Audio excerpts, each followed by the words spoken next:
She sold flowers for a living, and believed love was something that only bloomed for others. New York woke up cold that morning. Steam rose from the subway grates, people walked fast with coffee cups in hand, and the street vendors on Fulton Street were just starting to open their stands. Among them was Emma Hart, 24 years old, brown hair, cheeks a little pink from the wind. She wore a simple beige coat and thick gloves with the fingers cut off so she could work. Her stall was small, but it was beautiful. Metal buckets with water, roses, tulips, sunflowers, baby's breath. She always arranged them by color because she believed people bought with their eyes first. She wiped the wooden counter, straightened a little chalkboard that said, "For Mom," "For apologies," "For love." This was her world. Not a big store, not a fancy job, but it was hers. She checked her phone. A message from Hannah, her older sister. "Don't forget to come for dinner. I made pasta." "And bring flowers or my son will complain." Emma smiled. She worked here to help her sister. Hannah was a single mom, worked cleaning offices at night, and Emma tried to cover part of the rent. That's why she opened early and closed late. That's why she didn't hire anyone. That's why she didn't get sick. She was tying a ribbon around a bouquet when Mrs. Riley, an old lady with kind eyes, stopped in front of the stall like she did every Tuesday. "Morning, dear," the lady said. "Good morning, Mrs. Riley. Daisies again?" "You know me." Emma chose the best ones, wrapped them slowly in brown paper. "How's your granddaughter?" "Still dating that boy I don't like," the old woman said, rolling her eyes. Emma laughed. "Then you really need flowers." The lady paid, touched Emma's hand. "You have a good heart, dear. Stay safe here." "I will," Emma said, though she didn't really think of danger.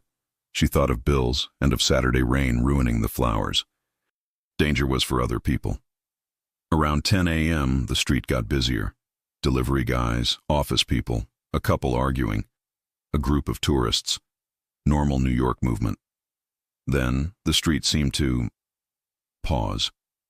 A black SUV turned the corner slowly and stopped right in front of her stall. It wasn't like the other cars. This one was big, shiny, tinted windows, clean even in this weather, the kind of car that meant power. The fruit vendor beside her, Mr. Gomez, glanced and then quickly looked down. Two guys sitting on milk crates across the street stood up. Even the guy who sold fake watches disappeared. Emma lifted her eyes. The SUV door opened. A man got out.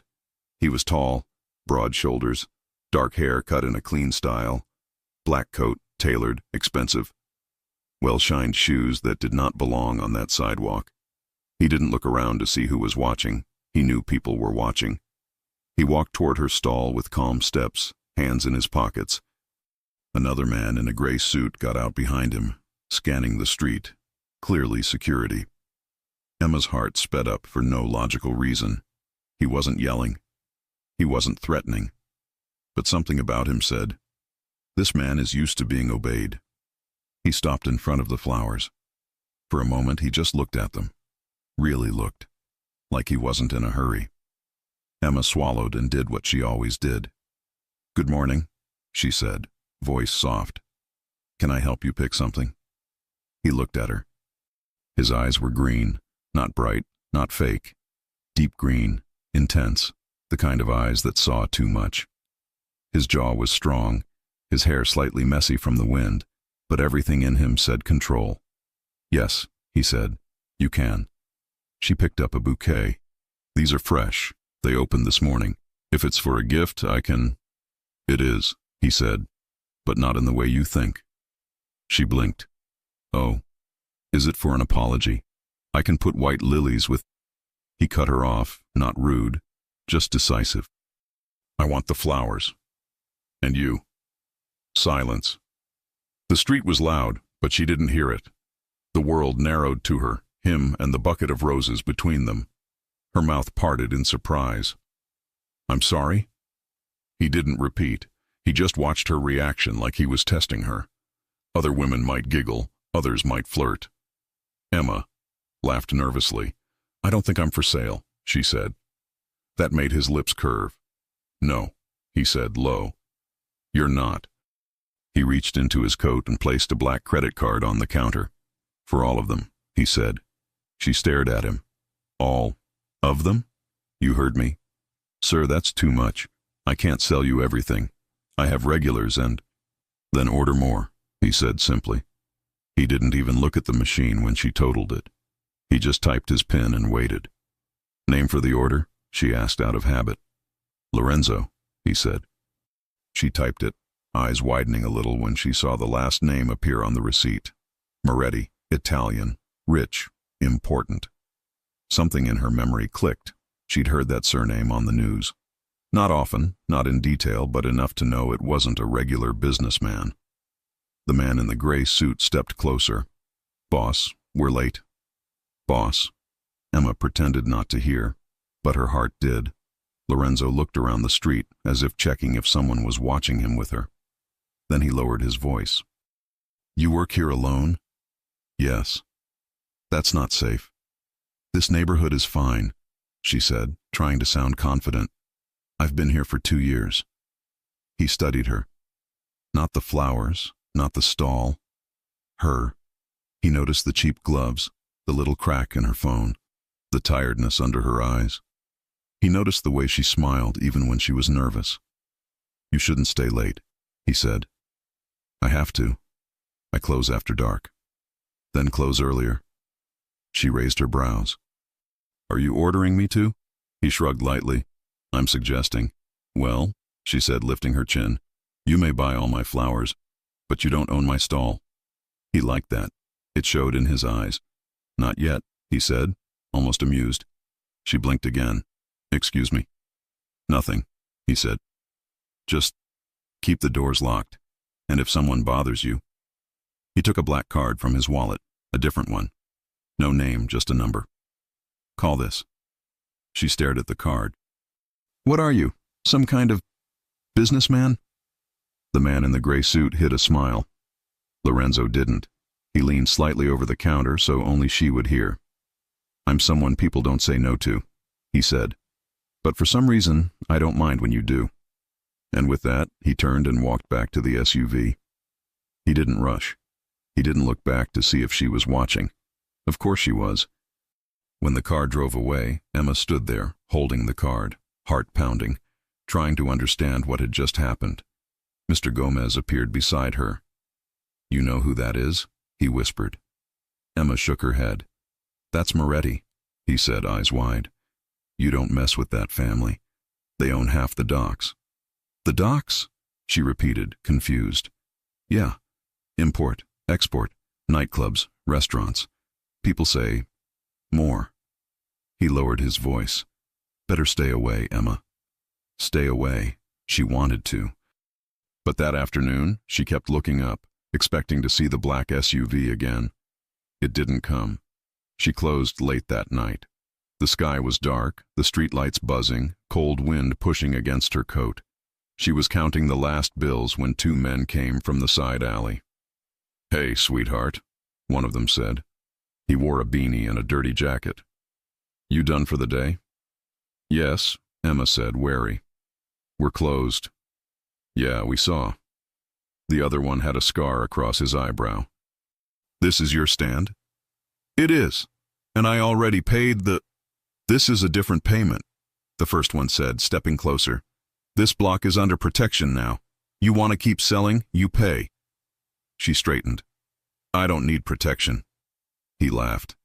"Everybody needs protection." Emma's hands shook. "How much?" "100 a week." "100?" she repeated. "That's too much." "Then maybe something else," the man said, eyes dropping to her face, then lower. Emma took a step back. "No." He grabbed her wrist. "Listen, we're being nice here." A car door slammed. All 3 of them turned. The same black SUV was parked across the street. No headlights. No sound. Lorenzo Moretti was standing beside it. He didn't shout. He didn't run. He just walked toward them with a steady, deadly calm, coat moving in the wind, eyes fixed on the man holding Emma. "Let her go," he said. The man dropped her wrist like it was on fire. "Mr. Moretti," the other one stammered.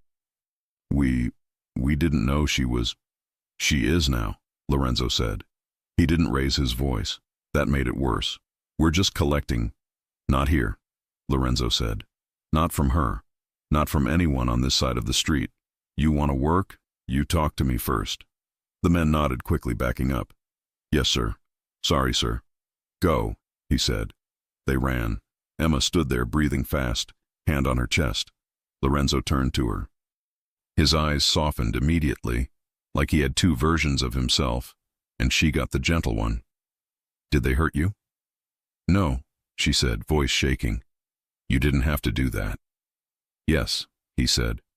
I did. He glanced around. I told you this wasn't safe.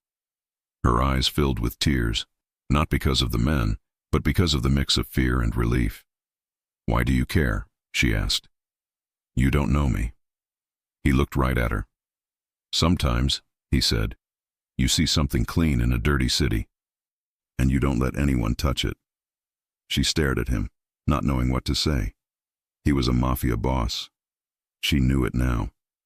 She saw how those men feared him. She saw how his own men stayed close, watching, but he was also the only person who had shown up when she needed it. You should go home, he said. I'll have someone watch the stall tonight.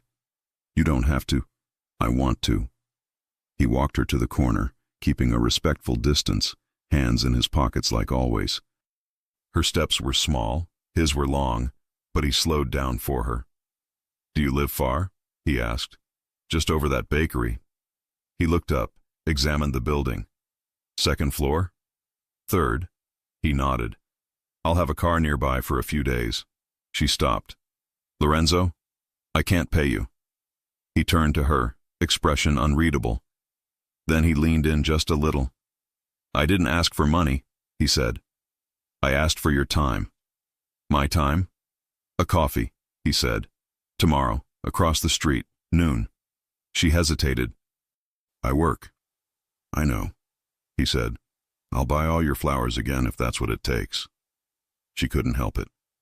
She smiled. Good night, Emma, he said, stepping back. Lock your door. He walked away, got into the SUV, and drove off. Emma climbed the stairs to her apartment, still holding his black card. Her hands were still shaking, but not from fear anymore. From her window she looked down. A dark car was parked at the corner. And even though she knew she should stay far away from men like him, she pulled the curtain just a little and felt safe.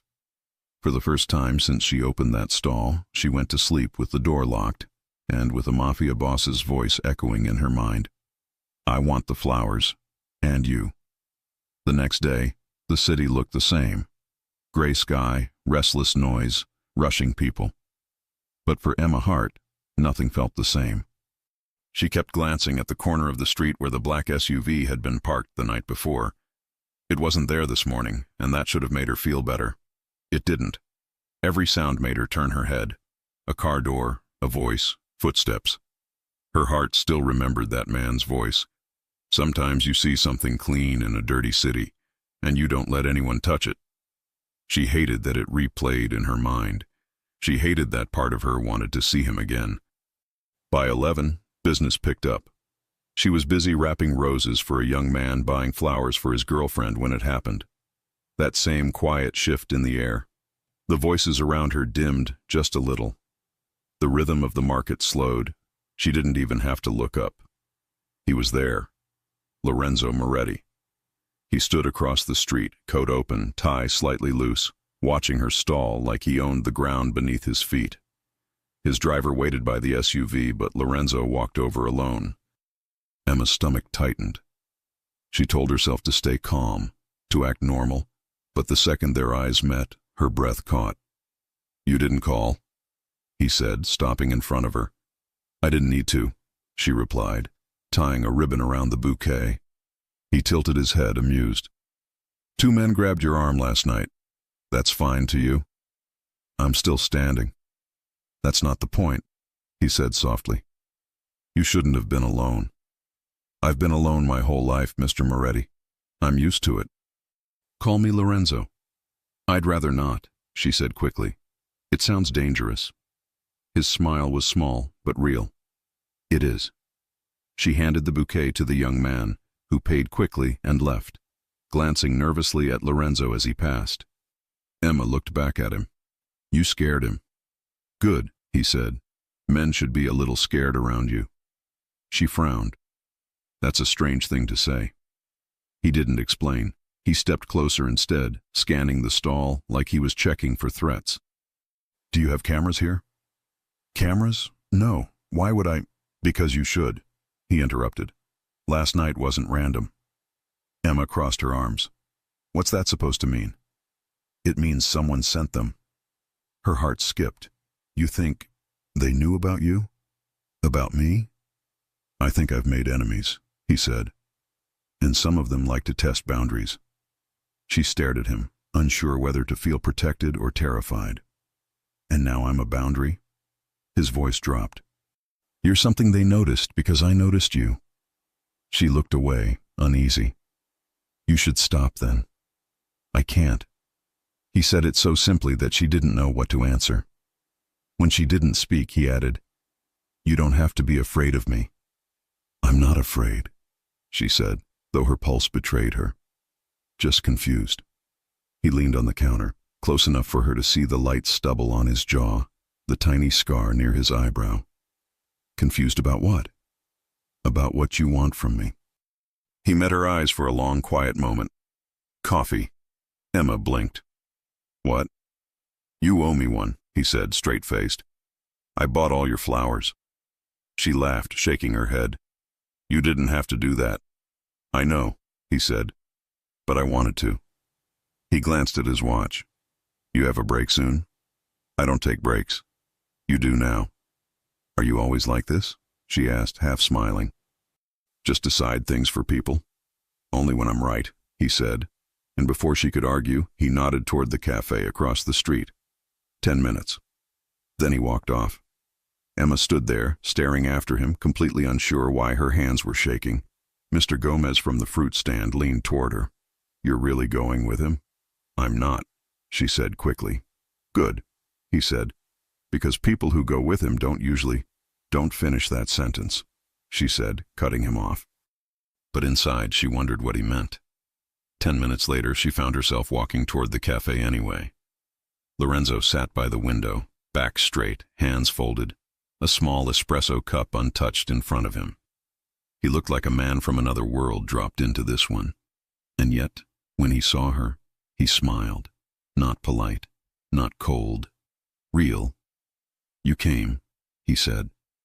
"Only because you're standing in front of my favorite coffee place," she said, sliding into the seat across from him. He motioned to the waiter. "Get her whatever she wants." "I can order for myself," she said. "I know," he replied, "but it sounds better when I say it." She rolled her eyes but smiled, and he noticed, really noticed, how her face softened when she did. For a while they talked, about small things, the market, her sister, how early she had to wake up to get flowers from the supplier. He listened, completely focused, like no one else in the cafe existed. Then he said, "You like what you do?" "I do," she said. "Flowers don't lie. If you take care of them, they live. If you ignore them, they die. Simple." "I envy that," he said quietly. She studied him. "You don't look like someone who envies anyone." He hesitated, then leaned back. "When you live my kind of life, nothing is simple." "Your kind of life," she repeated. "What does that mean?" Before he could answer, the door opened, and a man in plain clothes walked in. He flashed a badge at the waiter, looked around, then spotted them. "Emma Hart," the man said, walking over. "Detective Cole, NYPD." Lorenzo's jaw clenched, the calm fading from his eyes. Emma frowned. "Detective? What's going on?" Cole nodded politely to her, ignoring Lorenzo completely. "Just wanted to ask if you've seen this man." He pulled out a small photo. It was Lorenzo. Her stomach dropped. The detective continued. "Name's Lorenzo Moretti. He's a suspect in an ongoing investigation." "You might have seen him around." Emma tried to breathe evenly. "I don't think so." Cole smiled faintly. "Sure about that?" "Because witnesses saw him here last night, and again this morning." Lorenzo didn't move. His silence was louder than words. "I don't know anything," Emma said. Cole shrugged. "Then maybe stay that way, Ms. Hart. Men like him don't buy flowers. They buy silence." He turned to Lorenzo. "Enjoy your coffee, Mr. Moretti, while you can." When the detective walked out, Lorenzo exhaled slowly, as if reminding himself not to break something. Emma looked at him. "So it's true." "What's true?" "You're—" what he said. He met her eyes. "A criminal?" She hesitated. "Are you?" He looked down at his hands. "I do what I have to do." "That's not an answer. It's the only one I have." She stood up. "Then maybe I should go." He stood too, quietly blocking her way. "You can. But before you decide who I am, remember who pulled those men off you last night." She froze. "You think that erases everything else?"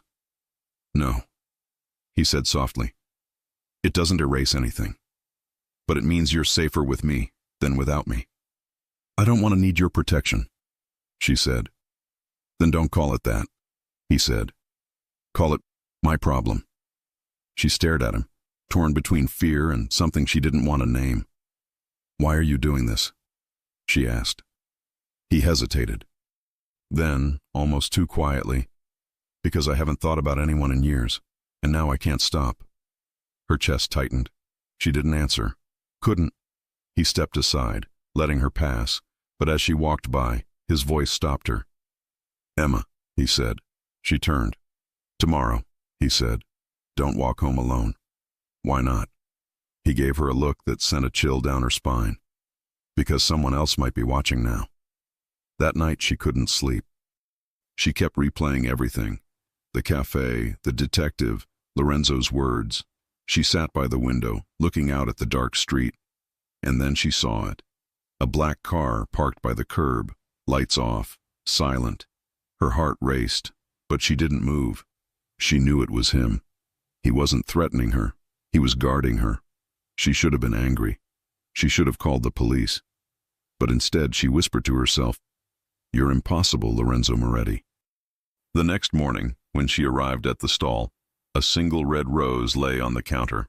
No note, no name, just one perfect flower. Emma looked around. The street was empty, but somewhere nearby, she knew he was watching, and deep down, she didn't want him to stop. Emma hadn't planned on seeing him again so soon. After the detective showed up at the cafe, her mind kept telling her the smart thing was to stay away. Stay with flowers. Stay with simple people. Stay with the life you can explain. But life doesn't always listen to what the mind says. 2 days passed. Lorenzo didn't come to the stall. No black SUV, no rose on the counter, no message. At first, she felt relieved. Then, she felt something else. She wouldn't call it missing him. That would be too much. It was just silence. A strange silence on the street, like something important wasn't there. On the third day, right before closing, a man in a dark suit approached. Not Lorenzo, but clearly one of his. "Miss Hart?" he asked politely. "Yes?" "Mr. Moretti asked if you could deliver an arrangement tonight." "Tonight?" she repeated. "I don't do night deliveries." "I'll drive you," the man said. "You'll be safe." Emma hesitated. "Where to?" "The Moretti," he said, like it was obvious. She blinked. The restaurant. Everyone in New York had heard of it. An Italian place that was impossible to get into unless you had money or power. Now she knew why. The man nodded. "He wants flowers on the private floor." Emma looked back at her stall, at the buckets of unsold flowers, at the fading sun. Extra money would help. Hannah needed diapers for her son. Rent was coming. And the truth was, she wanted to see him. "Okay," she said finally. "I'll go." The car took her from the market to downtown in less than 20 minutes. The city lights glowed against the glass, and Emma watched the people outside, wondering how many of them knew that in this same city, in this same night, Mafia bosses had dinner like regular people. When the car stopped, she stared up at the building. The Moretti. Tall, elegant, black glass, warm light at the entrance, Two men at the door. Not a tourist place. Not a place you just walked into. The driver opened her door. "This way, Miss Hart." Inside, the restaurant was beautiful. Dark wood, soft music, wine bottles displayed behind glass, people in good clothes talking in low voices. It smelled like garlic, basil, and money. Heads turned when she walked in. Not because she was dressed fancy. She wasn't. But because she didn't belong. She wore jeans, boots, a clean blouse, hair down. No makeup except a little gloss. She carried a box of flowers in her arms. The hostess nodded and said, "Top floor. He's waiting. He's waiting." She took the elevator up, her heart louder with each floor. When the doors opened, she entered another world. The top floor wasn't a dining room. It was private. Sofas, a bar, big windows with a view of the city. Two men stood near the door, armed but relaxed. And near the window, in a black shirt with the sleeves rolled up, was Lorenzo Moretti. He was talking to another man, but when he saw her, he stopped mid-sentence. "Emma?" he said, and the way he said her name made the other man turn to look too. "Hi," she said, suddenly feeling shy. "You ordered flowers?" He smiled. "I ordered you." She made a face. "That sounds wrong." He chuckled, actually chuckled, and the two men near the door exchanged a look like they'd just seen snow in summer. "Come in," Lorenzo said, walking toward her. "Let me see what you brought." She opened the box. White lilies, blush roses, eucalyptus. "You remembered," he said. "Remembered what?" "That first day you said flowers can make people happy," he said. "These look like peace." She blinked. "You remember everything I say?" "When I listen, I listen." He took the arrangement from her carefully, like it mattered, because it came from her. He placed it on a table near the window. Only then did she realize the other man was still there. Dark hair, sharp eyes, Italian too, but colder. "This her?" the man asked. Lorenzo's eyes hardened instantly. "That's enough, Bianchi." Emma froze. Bianchi. She remembered that name from the news too. Different family, not his. Bianchi gave her a smile that wasn't friendly. "Pretty florist. You always had good taste, Lorenzo." Lorenzo stepped between them without even thinking about it. "You don't look at her, you don't talk to her, you don't even remember her face." Bianchi lifted his hands. "Relax. I came to talk business, not steal your decoration." "Decoration." Emma almost said something, but Lorenzo beat her to it. "She's not decoration," he said, voice low. "She's under my protection." That sentence hung in the air. Bianchi looked amused. "Oh, so that rumor was true." "What rumor?" Emma asked before she could stop herself. Bianchi's eyes flicked to her. "That the great Lorenzo Moretti stopped his car. For a flower girl." Lorenzo's jaw clenched. "We're done here." Bianchi laughed, walked toward the elevator. "Careful, amico. Enemies look for soft spots." He left. Emma turned to Lorenzo. "Who was that?" "No one you need to worry about," he said. "That's not an answer." He looked at her, really looked, weighing how much to tell. "Riccardo Bianchi," he said at last. "Old family, loves chaos, likes to poke at things that aren't his. And I was, what, a thing to poke?" "You were a message," he said. "He wanted me to know he saw you." Emma's stomach dropped. "So because you helped me, I'm in danger?" "You were in danger because men like him don't respect boundaries," Lorenzo said. "I do." She stared at him, that mix of fear and attraction returning. "You should have stayed away." "I tried," he said simply. "Didn't work." He motioned to the bar. "You want something to drink?" "I don't drink," she said. "Water, then." He poured her a glass himself, not the staff, not one of his men. Him. It was a small thing, but it told her something. He wasn't playing with her. He wanted her comfortable here. She took the glass. "This is your world?" "One of them. It's a lot." "It is," he said. "That's why I didn't bring you before." "Why did you bring me now?" He stepped closer. so close she had to tilt her head to look at him. "Because I wanted you to see it before someone else showed it to you the wrong way," he said. "I don't want you to hear about me in a cop's office. I want you to hear it from me." She swallowed. "Okay, then tell me." He took a breath, eyes never leaving hers. "I run things," he said. "Clubs, shipping, security. Some of it is clean, some of it isn't. I have men who follow me. I have enemies who want what I have. I've done things I'm not proud of, and some I'd do again. People fear me." He paused. "But I don't want you to," he added, softer. Her heart squeezed. "Why?" she whispered. "Because you looked at me on that street like I was just a man buying flowers," he said. "No one does that." She let out a slow breath. "Maybe because I didn't know who you were." He smiled faintly. "And now that you do?" She didn't answer right away. She went to the window instead, looking at the city lights. He let her. He didn't rush. After a moment she said, "I should stay away from you." "Yes, but I don't want to." He closed his eyes for a second, like that admission did something to him. "Then don't," he said. "It's not that simple, Lorenzo," she said, turning back to him. "There was a detective. There was that man just now. You have enemies. I sell flowers. We don't match. You make it sound like I'm trying to marry you," he said, teasing just enough to make her smile again. "I only asked for your time." "You asked for more than that," she said quietly. "You asked for me." His eyes darkened. "I did." Silence fell between them, not awkward, just heavy, full of something that hadn't been said yet. He walked over to her, slow, giving her every chance to step back. She didn't. He stopped in front of her, close enough for her to smell his cologne, see the veins on his forearms where his sleeves were rolled up.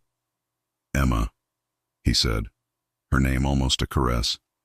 "I can protect you, but protection has a price." Her chest rose. "What price?" "You let me," he said. "You don't fight me every time I tell you not to walk alone.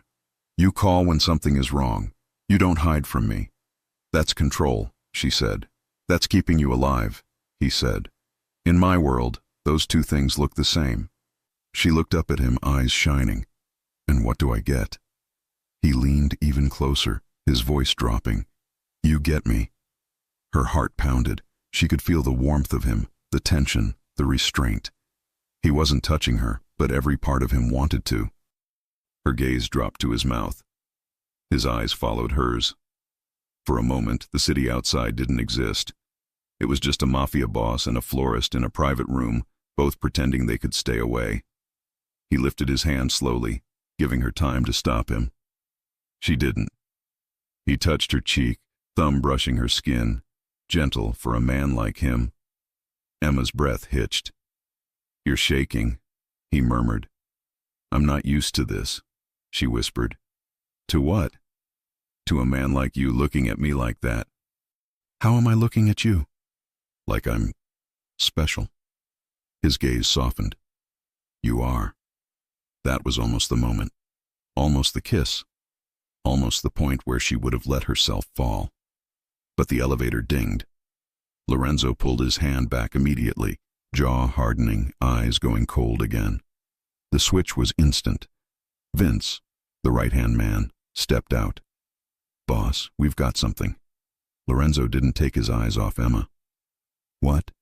The guys who tried to tax the market? They belong to Bianchi's people." "He's pushing in." Lorenzo cursed under his breath in Italian. Emma's stomach twisted. "So I really am in the middle of this." "You are," Lorenzo said, honest as always. "But I put you there, so I'll take you out." "How?" she asked. He looked at Vince.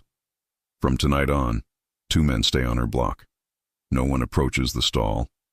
No one follows her sister. Anyone tries, we shut it down." "Yes, boss." Emma opened her mouth to protest, but Lorenzo spoke first. "This is the line, Emma," he said. "The one you didn't want to cross." "I know," she said quietly. "But you crossed it," he said, "the second you let me walk you home." She looked at him, heart aching with something that wasn't just fear. "And now?" she asked. "Now," he said, eyes burning into hers. "You stay close to me, or they'll use you to get to me." He stepped back, putting the distance she needed, but didn't want. "Go home," he said. "My driver will take you." She hesitated. "And you?" "I have to deal with Bianchi." "Is it dangerous?" "In my life," he said, "everything is dangerous." She bit her lip. "Don't get hurt." For a second, the boss was gone, and it was just a man looking at a woman who cared. "I won't," he said. "I have a florist to buy flowers from." She smiled despite the fear. As she stepped into the elevator, he called her name one last time. "Emma." She turned. He looked straight at her. "You're mine now." The doors closed on her shocked, breathless face, and on him, standing there with his jaw set, ready to start a war over a girl who only wanted to sell flowers. Emma woke up the next morning thinking maybe she had dreamed everything. The private floor, the view of the city, Riccardo Bianchi looking at her like she was a target, and Lorenzo saying, "You're mine now." But when she pulled the curtain and looked down at the street, the dream turned real. There was a car parked near the corner. Not the same SUV, a different one. Dark, windows up, two men inside, watching. Not the kind of men who were lost, the kind of men who were there for a reason. Lorenzo's men. She sighed and let the curtain fall. So this was it. Once a Mafia boss said you were under his protection. You were under his protection. She got ready for work anyway. Jeans, sweater, coat, hair in a ponytail. She grabbed her phone and sent a message to her sister. "Emma, I'll pass there tonight." "Want me to bring flowers?" Hannah, "Flowers no, groceries yes." Emma, "Okay." Life went on, or at least she tried to make it. At the stall, the vendors noticed right away. "Whoa," Mr. Gomez whispered, eyes wide. "You see that?" "What?" Emma asked, playing dumb. He nodded toward the street. "Two guys been sitting there since 7. Suit, earpiece, no coffee. That's mob, Emma." "Don't say that out loud," she hissed. "You in trouble?" She hesitated. "Protected." He raised his brows. "That's the same thing." She didn't answer. Around 9, one of the men from the car got out. He wasn't intimidating in the loud way. He was calm, serious, professional. "Miss Hart," he said. "Vince sent me. We'll be close." "Close how?" she asked. "Close," he repeated. "You can work. We'll do the rest." She nodded, even though inside her stomach twisted. This wasn't her world. She sold flowers. She wasn't supposed to have guards. But Riccardo Bianchi had looked at her. And Bianchi was the kind of man who did things just to make a point. She got customers. She smiled. She wrapped bouquets. But every time a stranger got too close, one of Lorenzo's men looked up. It was subtle, but it was there, the invisible circle around her. At lunchtime, she saw a familiar figure crossing the street. Her sister, Hannah. Blonde hair in a messy bun, big coat, pushing a stroller with her little boy, Mason, inside. Emma's eyes widened. "Hannah, what are you doing here?" "Hi to you too," Hannah said, laughing. "I was nearby. Thought I'd say hi." "You can't just show up." "Wow," Hannah said, looking around. "Since when is the flower stand VIP?" She noticed the men. "Who are they?" Emma lowered her voice. "I'll explain later. Just don't talk to anyone." Hannah's eyes narrowed. "Is this about that guy?" "What guy?" "The one you described like this. Tall, expensive, scary, hot," Hannah said without shame. "That guy?" Emma blushed. "I never said hot." "You didn't have to," Hannah said. "I know your tone." Before Emma could argue, one of Lorenzo's men approached, respectful but alert. "Is this your sister?" he asked. "Yes," Emma said. "She's fine." The man nodded. "We just needed to confirm. The boss said family too." Emma's heart squeezed. He'd remembered. He'd included Hannah without her asking. Hannah raised a brow. "Boss?" Emma exhaled. "Okay, fine. I'll explain. But not here." She closed the stall a bit earlier than usual, which she hated, but Lorenzo had said she shouldn't stay out late, and now she had two other lives to think about. They went to Hannah's apartment, a smaller, older building, a few blocks away. While Hannah warmed up leftovers for Mason, Emma told her everything. Well, almost everything. She told her about the men trying to extort her, about Lorenzo showing up, about the detective warning her, about the rival who saw her, about the guards. Hannah listened quietly, which was rare. "So, let me get this straight," Hannah said finally. "You met a Mafia boss because he bought flowers, and now you have bodyguards." "Yes." "And he's into you?" Emma looked down. "Yes." Hannah stared at her for a long moment.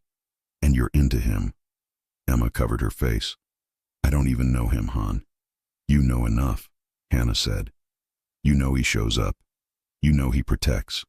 You know he's dangerous. That's how they get you." "He's not playing," Emma said suddenly. "That's what scares me. He's serious, like long-term serious, like he already decided." Hannah leaned on the counter. "Then be smart. If you're gonna like a dangerous man, make sure the danger is useful." "That's not funny." "I'm not joking," Hannah said. "Emma, men like that don't give second chances. If he's protecting you, let him. But make sure he protects me and Mason too." "He already said that," Emma murmured. Hannah's eyes softened. "Then maybe he's not the worst kind." They were still talking when Hannah's phone buzzed. She checked it and frowned. "What?" Emma asked. "There's a black car outside," Hannah said. "I thought it was yours, but the plate is different." Emma's stomach dropped.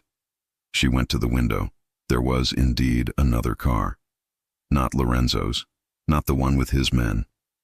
This one had two men in it, different faces. One of them was on the phone, looking up at the building. Emma's heart raced. "That's not them." Hannah grabbed her son. "Emma."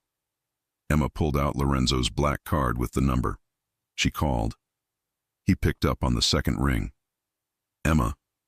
She didn't realize how much she wanted to hear his voice until right then. "There's a car outside my sister's building. Not yours." His tone changed instantly. "Describe it." She did. He swore in Italian. "Listen to me," he said. "You are not to leave that apartment. My men are 2 blocks away. They'll be there in 1 minute." "What if they come up?" Emma whispered. "They won't," he said, "because I'll make sure they don't." "Lorenzo." "Emma," he said, voice low but firm. "This is why I told you to stay close." The line went dead. Emma turned to Hannah. "We have to stay inside." Hannah nodded, eyes wide, holding Mason close. "Who are they?" "Probably the other guy," Emma said. "The one from the restaurant." "Ricardo?" Emma stared. "You remember his name?" "I Googled Moretti, New York after your message, Emma." "I'm not stupid," Hannah said. "This is serious." They waited. Less than a minute later, there was movement on the street. 2 of Lorenzo's men came from the corner, walking fast. They didn't wave, didn't shout. They just approached the other car. From upstairs, Emma couldn't hear what was said, but she saw the body language. The men in the strange car didn't like being told to leave. One of them gestured at the building like he had a right to be there. One of Lorenzo's men showed a gun. Not pointed, just shown. The strange car left. Emma finally breathed. 2 minutes later, her phone rang again. "Are you okay?" Lorenzo asked. "Yes," Emma said. They left. "You're not staying there tonight." "What?" "You heard me," he said. "Pack what you need. I'm sending a car. You and your sister and the boy. You're moving to a safe place." "Lorenzo, she has a life." "Not anymore," he said. "Not until I finish this." "Finish what?" "Bianchi," he said. "He wants to use you. He thinks I'll back off if he gets too close. He's wrong." She paced the living room. "We can't just move. We have jobs. We have—" "Emma," he said. And now his voice was not the boss voice. It was the man voice. "I almost lost you over a flower stand. I'm not risking you in an old building with a broken entry door." She clenched her jaw. "You can't just take over my life." "I already did," he said quietly. "And you let me." That shut her up. He softened his tone. It won't be forever. Just until this calms down. I'll put you somewhere my men can watch. Where? A condo I use, he said. Riverview, good security, you'll like it. I don't need to like it, she muttered. I just need to be safe. He exhaled. Exactly. That night, a different SUV picked them up. Hannah didn't complain, especially when she saw the inside of the car. Damn, she whispered. Okay, if you're gonna date a mafia boss, at least he has taste. I'm not dating him, Emma said automatically. Hannah grinned. Sure. The condo was in a better part of the city. Modern building, doorman, cameras, private elevator. The apartment itself was simple but elegant. Big windows looking out over the water, neutral colors, clearly a place Lorenzo used to meet, to work, to stay away from people. Now it was theirs. Emma walked to the window. You really had all this ready? The man who brought them, Vince, nodded. Boss plans things ahead. Does he do this a lot? She asked. Hide women? Vince almost smiled. No, this is new. Something warm bloomed in her chest. Hannah took Mason to the room. Vince briefed Emma on the security. Door stays locked. We're downstairs 24/7. You call this number if you see anything. Boss will probably come by later. Tonight? Vince nodded. He's angry. Because of me? Because they got too close to you, Vince said. He doesn't like his weaknesses exposed. Emma looked at him. Am I a weakness? Vince looked uncomfortable. For him? Yeah. When he left, the apartment got quiet. City lights blinked through the glass. Hannah put Mason to sleep and came back to the living room with a blanket. He really moved us, she said, almost impressed. This is some movie stuff. It's not a movie, Emma said. It's real. That man outside could have taken you. But he didn't, Hannah said. Because your mafia boss has bigger guns. Hannah. What? Hannah laughed softly. Stop pretending you don't like it. You like that he shows up. You like that he protects. You like that he chose you. Emma looked down. I didn't ask to be chosen. Sometimes we don't get chosen when we ask, Hannah said gently. Sometimes we get chosen when we need. Before Emma could answer, there was a knock on the door. It wasn't loud, it wasn't rushed, but she knew who it was. She opened. Lorenzo stood there, coat still on, hair slightly messy from the wind, eyes sharp, angry, worried, all at once. The second he saw her, some of the tension in his shoulders dropped. You're here, he said. I'm here. He stepped inside, scanned the apartment like a man checking a perimeter. He nodded to Hannah. Thank you for letting us stay, Hannah said. You're Emma's family, he said. So you're mine too. That made Hannah blink. She mouthed to Emma, marry him, and disappeared into the bedroom. Emma folded her arms. You can't just relocate people's lives. I can, and I did, he said. Because a man who wants to hurt me was parked outside your sister's building. You think he was going to take me? I think he wanted to see how close he could get, Lorenzo said. Next time he'd get closer. Emma swallowed. I don't like this. Neither do I, he said. I like you in your flower stall. I like you laughing with old ladies. I like you without guards. But that's not where we are anymore. She stared at him. Because of you. Yes, he said, not denying it. Because of me. She walked toward the window, hugging herself. So this is the price. He frowned. What price? Protection, she said. You said it had a price. The price is losing my freedom. He was quiet for a moment. Then he walked to her, slow, careful. He stood behind her, not touching her yet. Listen to me, he said, voice low near her ear. If I didn't care, I would have just sent men to scare those guys. I wouldn't move you. I wouldn't come here. I wouldn't look like this. She turned. Like what? He met her eyes. Like a man who suddenly has something to lose, he said. That hit her harder than anything else. She searched his face. Why me? Because you were soft when everything else in my life was hard, he said. Because you smiled at me like I wasn't a monster. Because you sell life in a city full of people selling pain. Her throat worked. I don't want to be a target. Then stay where I put you, he said. Let me end this. And how will you end it? His eyes went cold for a second. I'll talk to him. Talk, she repeated, skeptical.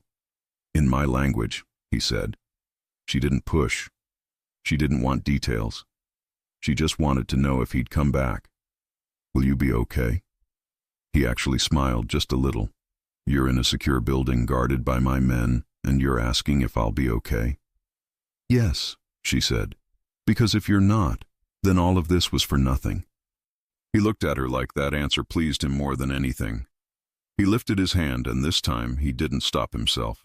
He touched her face, thumb brushing her cheekbone, fingers sliding to the back of her neck. She leaned into it without thinking. I'm going to end this, he said. After that, I want you back in your stall. I want you laughing. I want you where I found you. And you? She whispered. I'll be where you are, he said. That's the problem. She almost laughed, almost cried. You make everything complicated. No, he said. My world makes it complicated. You make it worth it. Their faces were close now, closer than they had been at the restaurant. The city lights made his eyes look greener. Her breath hitched. His hand slid to her jaw. This time, no elevator interrupted. He leaned in and kissed her, not rushed, not possessive, not boss-like, warm, focused, like he'd been thinking about it since the day on the sidewalk. She kissed him back, hands on his chest, feeling the steady, solid strength of him. He tasted like coffee and mint. He smelled like cold air and cologne. He kissed her like he'd waited, like he was relieved she wasn't pulling away. When he finally pulled back, he rested his forehead on hers. That, he said, is also part of the price. She laughed softly, breathless. I think I can pay that. His phone buzzed. The mood changed. He looked at the screen, jaw tightening. Vince? Emma watched his face as he listened. It got harder, sharper. Where? He asked. Pause. He followed the sister before we got there? Lorenzo's eyes darkened. So he was testing the kid too. Emma's blood ran cold. What? Lorenzo held up a hand to calm her. No, she's fine. They didn't touch her, but he sent a message. He ended the call. What message? Emma asked, heart racing. Lorenzo looked at her, and for the first time she saw real anger. Not irritation, not annoyance. Fury. He wanted me to know he can reach what I love, he said. She stared at him. What you love? He didn't correct it. He grabbed his coat. Where are you going? She asked. He kissed her forehead, fast, protective, to make sure he never tries again. Lorenzo. He looked at her one last time. Stay here. Don't open the door for anyone but my men. I'll send word. Then he left. The door shut behind him. Emma stood there in the quiet apartment, lips still tingling from his kiss, heart pounding with fear and something bigger. He was going to war because of her. And now, there was only one question left hanging in the air. How far will a Mafia boss go to protect the florist he said was his? The night Lorenzo left, Emma barely slept. She sat on the couch, hugging a blanket, staring at the city lights outside the window. Every sound from the street made her flinch. Every minute that passed without a message made her stomach twist tighter. Hannah tried to calm her, but she knew it was useless. You can't calm a woman whose heart is somewhere dangerous. At 3 a.m, Emma saw headlights flash across the wall, an SUV pulling up outside. She ran to the window. For one horrible second, she thought it was someone else. Then she saw him step out.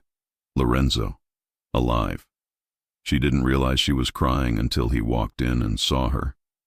He looked exhausted, his shirt stained, a cut on his cheek, knuckles scraped, coat hanging open. But his eyes found her first, and when they did, they softened in that way that made her forget to breathe. Are you hurt? She asked, voice shaking. No, he said. Not like that. She took a step closer. Then what?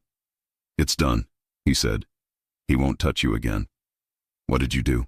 She whispered. He hesitated, then said quietly, I handled it. She didn't ask how. She didn't want to know. All she knew was that the man standing in front of her looked like someone who had just walked through fire for her. She reached up, touching his face gently where it was bruised. Lorenzo. He caught her hand, kissed it, closed his eyes. I told you I'd end it. You did, she said softly. But you look like you lost something. I did, he said. Time. She frowned. What does that mean? It means I thought I had more of it with you. Before she could answer, his phone buzzed again. He checked the screen, jaw tightening. Business? She asked. Always, he said. But tonight, I'm not answering. He put the phone on the counter, turned it off, and looked at her like he was making a decision. Emma, come here. She hesitated. Why? Because I'm tired of talking through doors, he said. She crossed the room slowly. When she reached him, he didn't touch her right away. He just looked, memorizing her face like a man who didn't trust the world to let him see it again. Then his hands came up, holding her waist, pulling her closer. The kiss this time wasn't soft. It was desperate, raw, full of everything they hadn't said. Her hands slid to his shoulders. His heart pounded against hers, and for a moment there was no Mafia, no danger, no city, just the man who had chosen her and the woman who couldn't let him go. When he finally pulled away, their foreheads rested together. I shouldn't have let it get this far, he murmured. It's already too far, she said. He smiled against her hair. Yeah. They fell asleep like that, clothes still on, exhaustion winning. When she woke up, the sunlight made everything look softer, almost normal. Lorenzo was still asleep on the couch beside her, one arm draped across her waist. She studied his face. Without the hard expression, he looked younger, almost peaceful. She thought of the life he could have had if he hadn't been born into power. And for the first time she realized she wanted to save him from it, the way he'd tried to save her. He stirred and opened his eyes. You're staring. You talk in your sleep, she said. He smiled faintly. Did I say anything interesting? You said my name. He reached up, brushed a strand of hair from her face. Then I was dreaming something good. Later that morning, while he took a call in the other room, Emma wandered near the kitchen. She wasn't snooping. At least, she told herself she wasn't. But something caught her eye on the table. A folder, thick, unlabeled, half open. She hesitated, then curiosity won.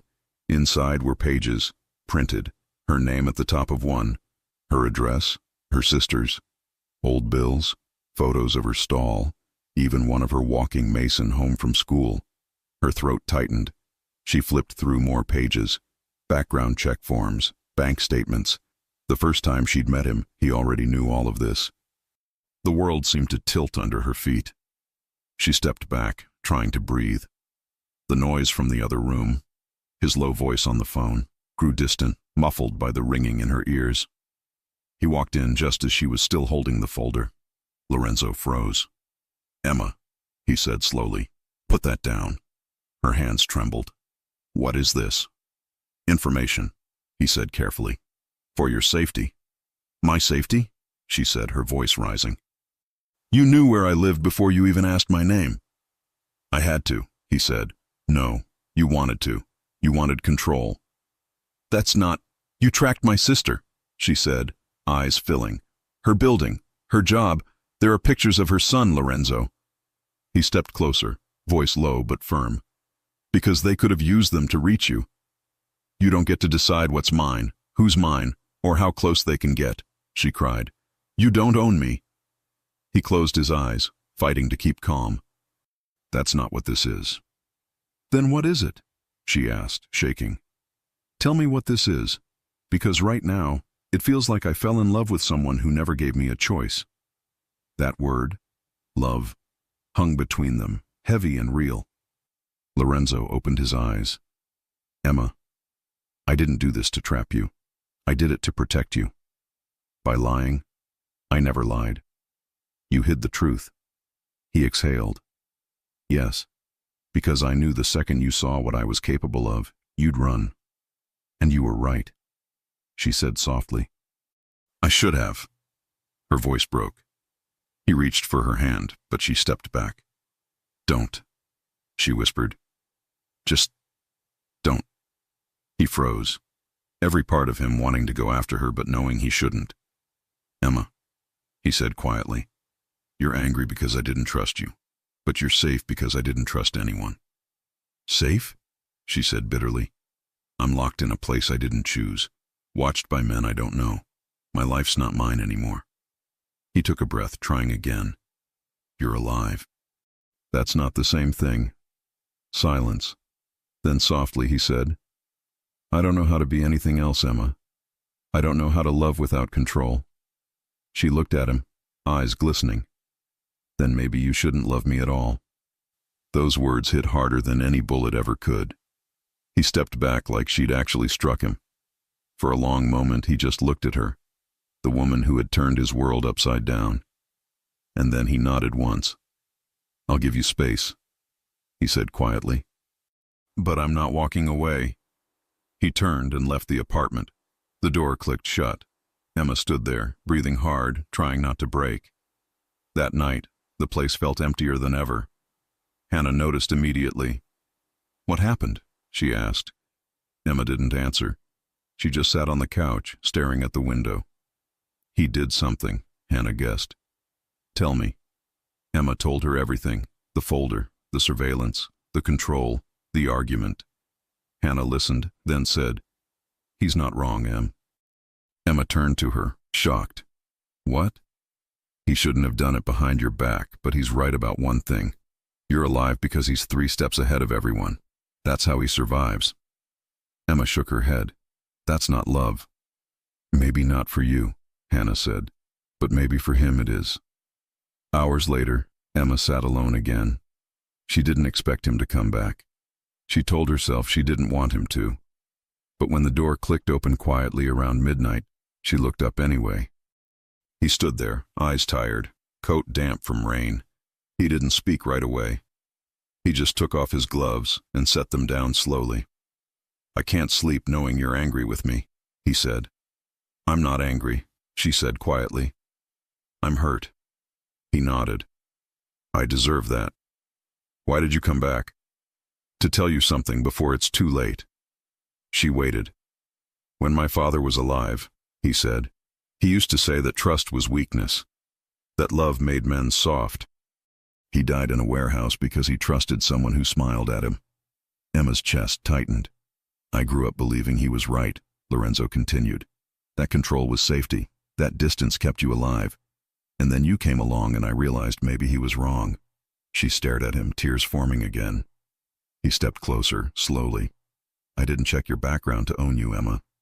I did it because I was already falling for you the second I saw you, and I knew what kind of world I lived in. I needed to know how to keep you alive in it. Her eyes softened. Then why didn't you tell me? Because I didn't know how to tell you without losing you. She swallowed. You still might. He gave a small, broken smile. Maybe. But at least you'll know the truth now. He reached into his pocket and pulled out a small envelope. Here. She hesitated. What is it?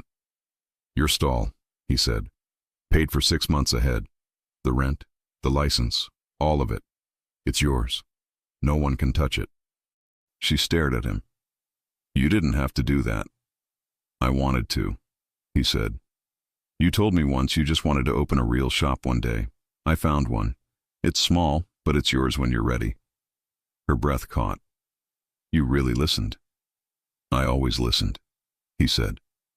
She looked down at the envelope, then up at him. You scare me, Lorenzo.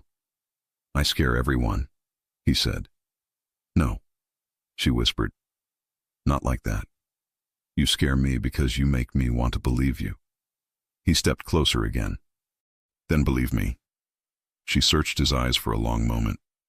Then finally she whispered, I do. He reached out, brushing away a tear from her cheek. That's all I needed to hear. For a while, neither of them moved. The rain outside hit the windows, soft and steady, like the sound of a heartbeat. Lorenzo finally said, "I'll fix this. All of it. And when it's over, I want you to come back to that stall. To your flowers. To your peace." "And you?" she asked. He smiled faintly. "I don't get peace. Men like me don't." "That's not true," she said. "You just never had anyone to give it to you." He looked at her, then like he wanted to believe that could be true. But somewhere deep down, they both knew. Peace was never free in his world. That night, when he left again, he didn't look back. Emma watched him go, her heart breaking for the man who wanted to love her, but didn't know how to be gentle with the world. She whispered to the empty room, "Come back to me."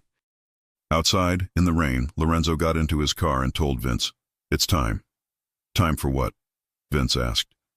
"To make sure no one ever uses her name again," Lorenzo said. His reflection in the glass showed a man ready to end a war.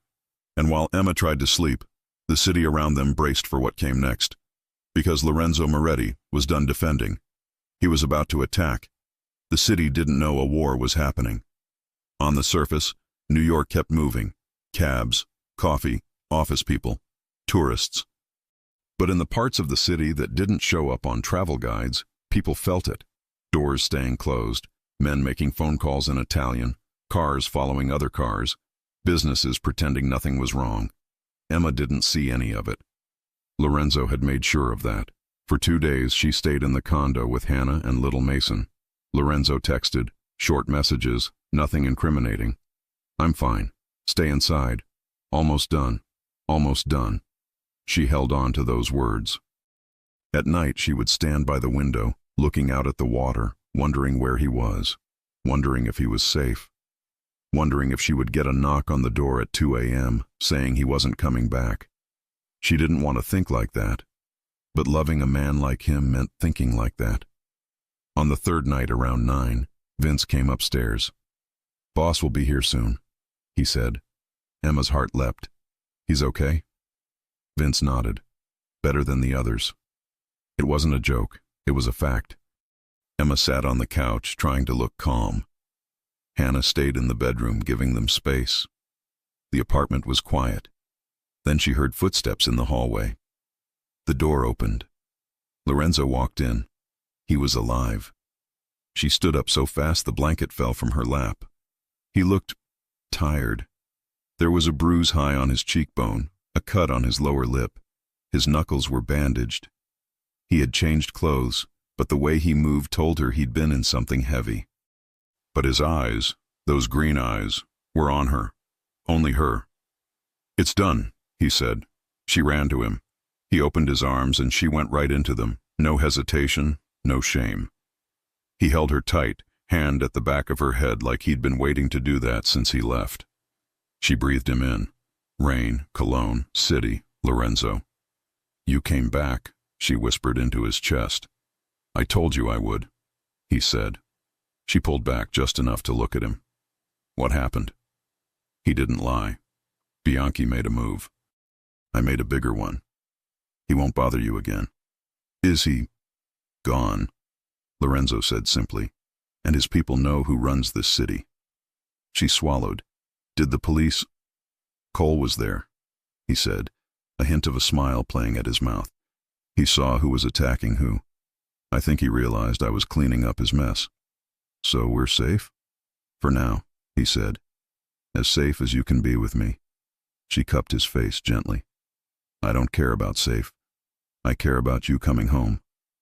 He looked at her like that was the one thing he hadn't expected, that someone would say, "Come home" to him. "I like when you call this home," he said. "Then don't make me say goodbye again," she said. "I can't promise that," he said honestly. "My life will always pull me out that door. But I can promise I will always come back to you." She nodded, eyes wet. He wiped her tears with his thumb. "No more crying. I didn't fight half the city to see you cry." She laughed through the tears. "You're impossible. You chose me," he said. "Did I?" she teased. "Because sometimes it felt like you chose for me." He smirked. "I did, and I'd do it again." The next morning, for the first time in days, Lorenzo said, Get dressed. I want to show you something. Emma blinked. Now?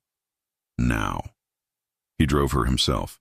No driver, no convoy, no extra cars. Just him and her in a black car, like a normal couple. He even wore a simple dark sweater instead of a suit.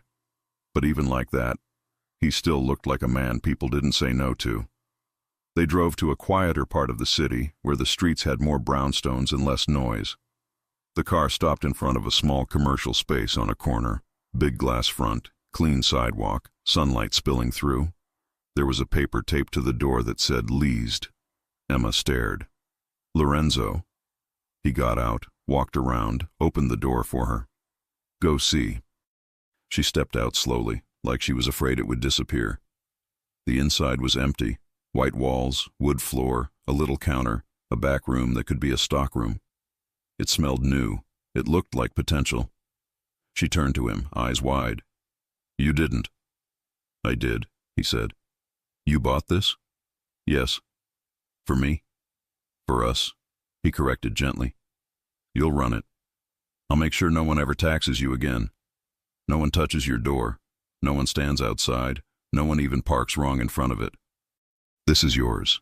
Her hand flew to her mouth. Lorenzo, this is my dream. I know, he said. You told me. I listened. She walked around the empty space, running her hand along the counter, looking at the window. I could put peonies here, and a fridge there, and a stand outside in the spring. He watched her, and his eyes were soft in a way they never were with anyone else. This is how I know you really fell for me, she said, laughing through the emotion. You did something normal. Careful, he said. I can still fill the back with men and guns. Please don't, she said. Let me have this one piece of the world that doesn't know your name. He nodded, serious now. This place will be clean. On paper, it won't even be tied to me. Detective Cole can stare at it all day. He won't find me. She looked at him. You thought of everything. I had to, he said, because you're going to work here alone sometimes. And I don't want to spend the rest of my life sending men to chase away idiots. The rest of your life, she repeated, smiling. That's a big promise for a Mafia boss. He stepped closer, hands sliding to her waist.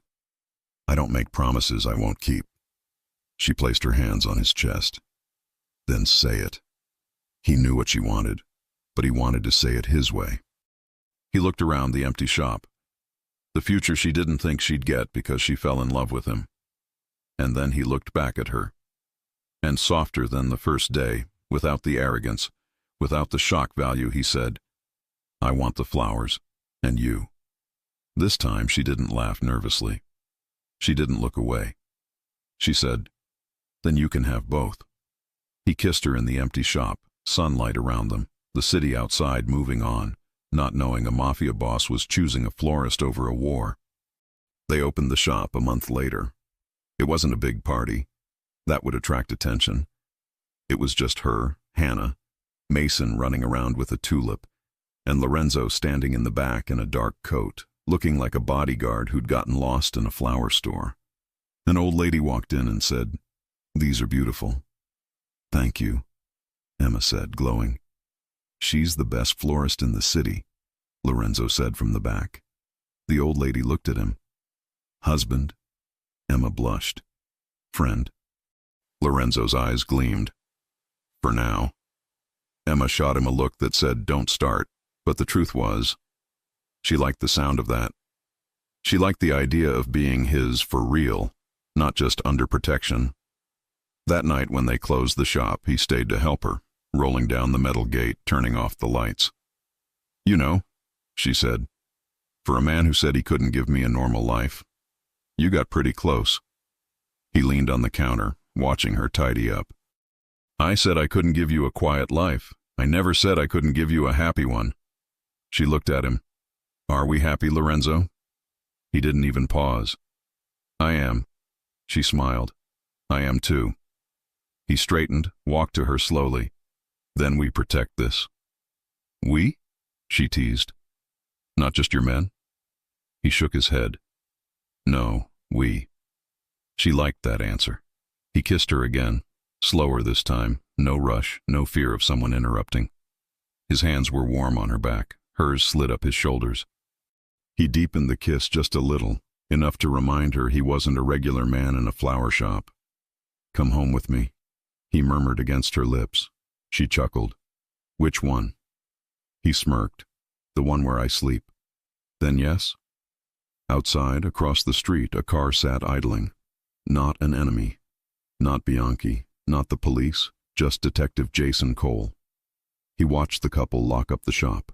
He watched Lorenzo Moretti kiss the florist like a man who owned half the city and only cared about one corner of it. Cole shook his head, half amused. "Even mobsters fall, huh?" he muttered. He picked up his phone, wrote a note, and closed the case file on his lap. He wasn't going to touch this. Not today. Some things, even the law didn't break if they didn't have to. Back in the car, as Lorenzo drove her home, Emma rested her head on his shoulder. "You know this isn't over, right?" she said quietly. "Your world will always try to pull you back." He kissed her hair. "I know. And people will always test you. I know. And I'll always be the thing they use." He tightened his arm around her. "Not while I'm breathing." She smiled, eyes closing, then breathed a long time. He looked at her and, for the first time in years, allowed himself to think far. Years, not days. He could see it. The shop. The woman. Maybe a little girl running between flower buckets. Maybe Sunday dinners. Maybe a life half shadow, half sun. Not perfect, but theirs. He parked, turned off the engine, and before she could get out, he said, "Emma." She looked at him. "If I ever have to choose," he said, "between the business and you, I'll choose you." She searched his face. "That's dangerous." He nodded. "So are flowers." She laughed. "No, they're not." "They are," he said. "Yours were. They took down a Mafia boss." She kissed him again, slow and smiling. Outside, the city kept its secrets. Inside the car, a florist and a Mafia boss held on to the life they'd built in the middle of danger. And if somewhere, in another car, far away, someone was watching, planning, waiting for a chance, well, that would be another story. Because this one, the story of the pure florist and the Mafia boss who said, "I want the flowers and you," this one ended the way it was supposed to. With her in his arms, with him choosing her, with flowers and love. If you enjoy stories like this, take a moment to subscribe to the channel. That's how I'll know you truly liked it. Even if you're watching on your TV, grab a second to join this family of fans who love emotional and heartfelt stories. Your support means everything, and it helps us bring you even more tales like this one.